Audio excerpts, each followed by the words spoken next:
त्रिदलं त्रिगुणाकारं त्रिनेत्रं च त्रियायुधं त्रिजन्म पापसंहारम् एकबिल्वं शिवार्पणम् त्रिशाखैः बिल्वपत्रैश्च अच्छिद्रैः कोमलैः शुभैः तव पूजां करिष्यामि एकबिल्वं शिवार्पणम् कोटिकन्या महादानं तिलपर्वतकोटयः काञ्चनं शीलदानेन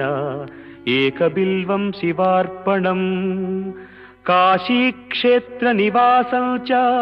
कालभैरवदर्शनं प्रयागे माधवं दृष्ट्वा एकबिल्वं शिवार्पणम् इन्दुवारे व्रतं स्थित्वा निराहारो महेश्वर नक्तं हौष्यामि देवेश एकबिल्वं शिवार्पणम्।